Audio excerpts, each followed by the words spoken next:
RM600,000 duit dana awam hang curi. Bukan main hebat nama saja ustaz, kebas juga duit no.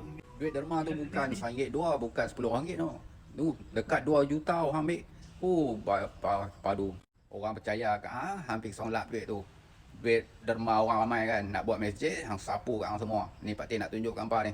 Kalau hangpa nak sewa rumah, Pak Tin boleh bagi sebiji rumah untuk hangpa ni. Ni dekat Kampung Bukit Hosbah. Dekat betul-betul masjid, dekat masjid ni lah, Masjid Al-Bukhari kan, Kampung Bukit ni.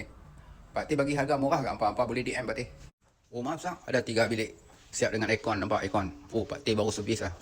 Hak ni tak servis ni. Tengok belah dalam pula. Belah dalam tak boleh masuk pula kunci. Pak Tin tak tahu kunci duduk tak mana ni. Kalau nak sewa, hangpa boleh DM Pak Tin. Rumah bersih cantik tengok. Ruang cantik, parking elok, buah nyok pada. Kalau hangpa nak makan lah, ambil lah makan lah, tak ada masalah. Harga, Pak Tin bagi harga murah kat hangpa. Macam-macam pokok dah, pokok nangka dah, pokok ubi, pokok kayu, semua lengkap tu. Memang cun lah kawasan ni. Kawasan pun dekat dengan UiM lah, lebih kurang dalam 15 minit sampai UiM. Dekat sangat lah.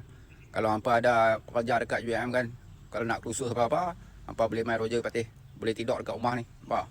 Rumah memang cun malacun. Aircon semua ada, lengkap. DM Pak Tin. Okey, follow.